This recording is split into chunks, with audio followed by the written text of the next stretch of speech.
Magandang araw mga kapatid, ano? Dito tayo ngayon sa ating channel at welcome back po pala sa ating channel sa Iya Madadag 150p mga kapatid.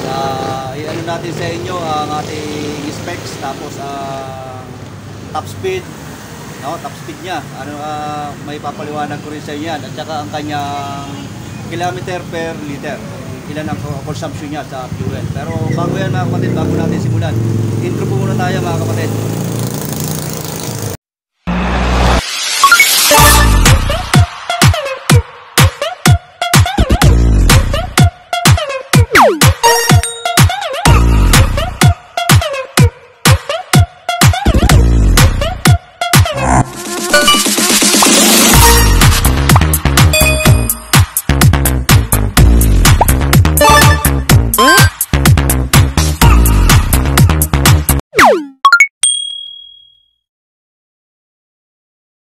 Ayan, ito na nga mga kapatid, tingnan natin itong unang-una, tingnan muna natin ang kanyang harapan, ano? Ayan, LED lights. Ayan, mamaya papakita ko rin sa inyo yung kanyang ilaw, kung nasaan yung park light at nasaan yung kanyang headlight. Ano, ito parang projector lights yung dalawa na to. Ayan, to, dalawa kabilaan. At ang kanyang signal lights ay nandito sa ilalim, or winker lamp na tinatawag. Ano?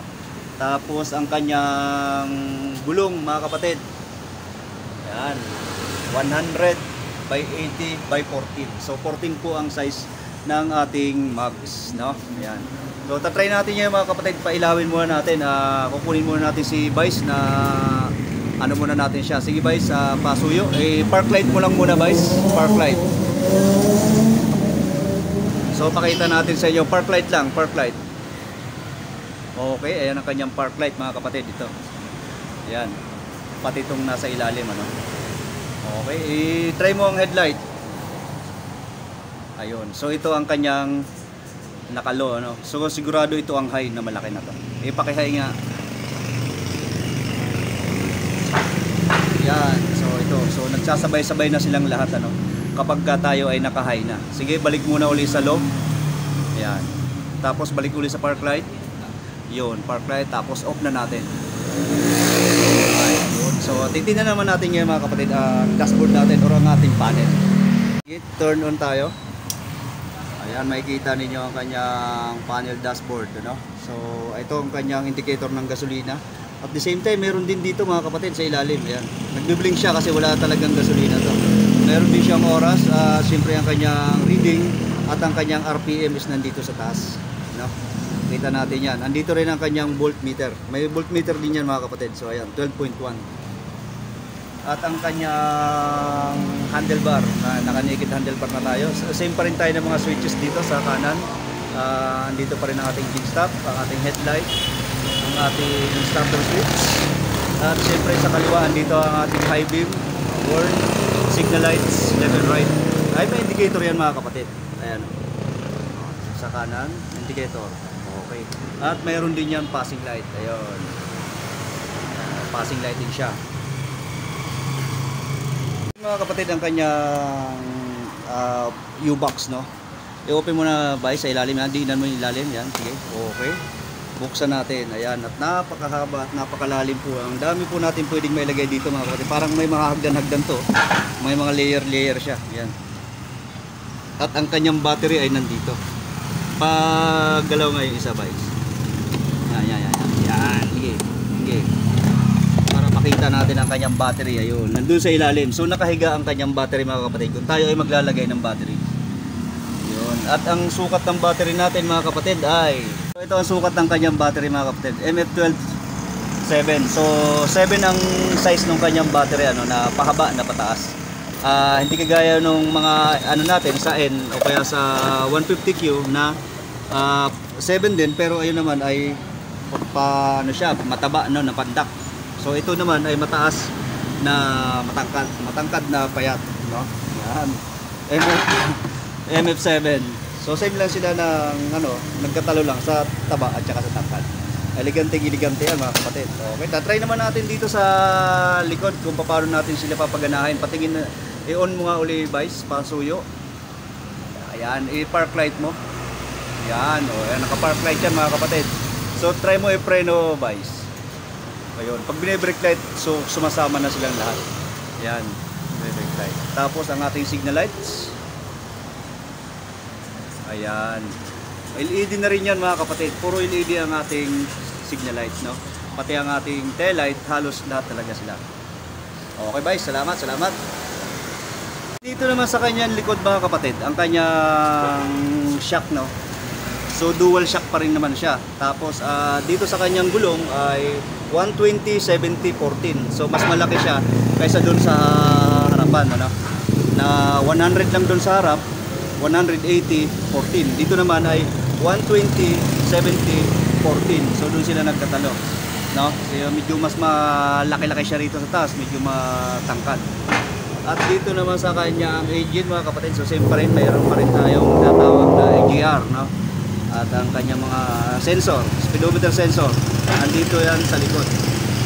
So dito na po nagre-read ang ating Easy Ride na 150p sa likod. Hindi na po dun sa harap nagre-reading ang kanyang speed sensor, ano? So dito na siya. Yun ang kagandahan dito sa ating Easy Ride na 150p. Yan.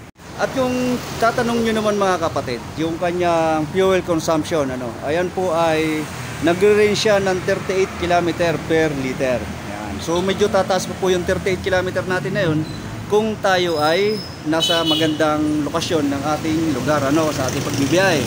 Halimbawa kung tayo ay naka long ride, so medyo tataas pa yung 38 km per liter. At doon naman po sa ating top speed, ayan, top speed po natin 119 ang top speed po naman ito, no? Medyo mas maangat siya doon sa ating 150Q na nag top speed tayo nung nakaraan ng 114. So ito ay 119 top speed. At ang kanyang brake pad sa likod ay same pa rin po tayo ng 150Q. Ano? Rusi na RFI sa ating 150Q. At same pa rin po tayo ng ating shock.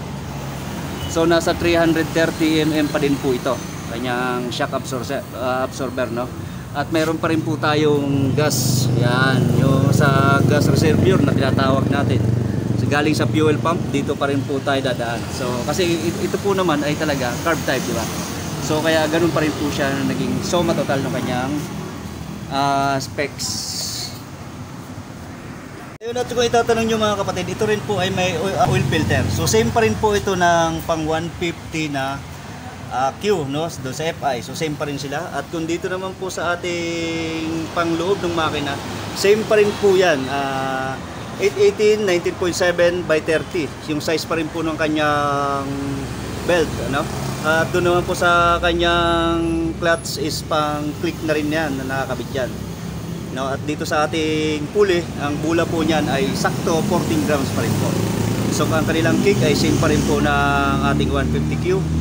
At ang kagandahan nito mga kapatid, ang pinaka the best dito, yung max niya na wala pong naging issue simula nang na-release po ang ating mga, unlike po dun sa ating mga naunang unit na 150Q, 150Fi is nagkakaroon ng diferensya ang kanilang mga max, no?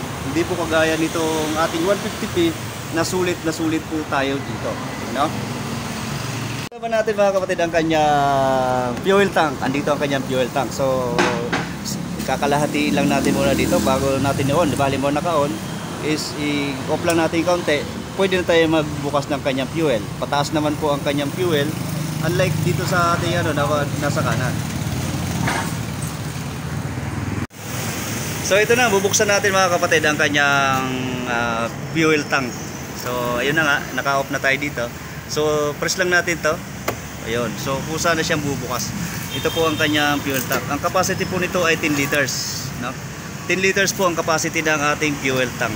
So pares pa rin po yan may butas. Mga kapatid, yun nga, kagaya nga sabi ko, mayroon tong butas. So ugaliin pa rin po natin na dapat nasa ilalim pa rin, ano? Huwag na natin hintayin na baka sakali na maging kagaya pa rin nung dati yung issue na magkakaroon ng tubig yung ating tangke. Kaya ganun pa rin po ang gawin natin. Kahit sabihin natin na ito ay naka-slant na, hindi na siya tayo, ayan ay nakatagilid na para maging safety lang din ang ating gasolina. Ayan, diba? May malaki-laki na yung mga butas nito, hindi kagaya nung dati. So sana wala na siya maging issue sa napapasukan ng tubig, ano? Okay, sara na natin to. At ito mga kapatid, ang kagandahan nito sa kanyang backride, ano? Ang lapad ng ating apakan, kabilaan yan mga kapatid. Napakaganda. Yan, oh. Diba? Kung kaya safety ang ating backride, talaga naman na wala siya magiging problema. So ito mga kapatid, ang ating engine ay same lang ng ating 150Q. May abang din po sa ilalim yan ng oil cooler, ano? Kung kayo ay magkakabit ng oil cooler, nandiyan dyan sa ilalim ang abang yan. Yan, kung makikita nyo yung mga tornilyo na yun. So may abang din siya. At ang kagandahan din dito mga kapatid, kasya po ang kanyang top box ng ating pang PCX talaga, ano? Ang tatanggalin lang natin ito. Ika, bubuksan natin.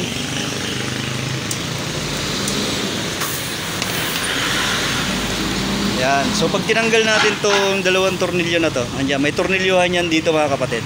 Na pwede pagkapitan ng ating top box bracket. Kasyang-kasya po ang pang PCX. Tanggalin lang tong dalawang tornilyo, ang atin na to. Tatanggalin natin tong kulay red. So pwede na tayo maglagay ng top box bracket. So yun, tandaan nyo mga kapatid, ating battery nandun doon, nakaiga. Yan. At ang kanyang size. So yan. At ito po mga kapatid ay battery operated. Para sa kaalaman po ng lahat. Ito po ay naka-battery operated na rin ang ating 150 na P, no? Yan oh, ganda oh. Ha? Kaya hindi na po kayo magiging ano rito, lugi halimbawa. At ang kanyang CDI andi dito rin po yan sa harap. Hindi lang po natin sa ngayon makikita dahil nandoon. Pero kung sisilipin natin is napakalawak ng ilalim. Yan. Yan oh, dahil pwedeng paglagyan. At yung kanyang horn andito lang oh, nakasabit. So hindi kayo makakapaglagay ng MDL dyan dahil sa dami ng nakasabit dito. Kagaya nitong hose natin sa preno, dito rin nakasabit sa kanyang steering. So hindi tayo makakapaglagay ng bracket. Kung pwede man, ililipat natin to mga to. Iibahin natin sila ng posisyon. Yan. So yan mga kapatid, maraming salamat po sa mga nanood at nagtapos dito sa ating video na to. Dito sa Easy Ride the 150P. Shoutout nga po pala sa aking mga followers, sa lahat-lahat po at saka sa aking mga subscriber, ano? At pakishare na rin po ang ating video na ito mga kapatid para po sa bangting kaalaman ng lahat, ano? Yan. Pakipollow na rin po ang aking page, Boss A at kay A Amado doon sa aking Facebook. At syempre ang A Amado Vlog sa aking YouTube channel. Maraming salamat po mga kapatid. Ingat po tayong lahat.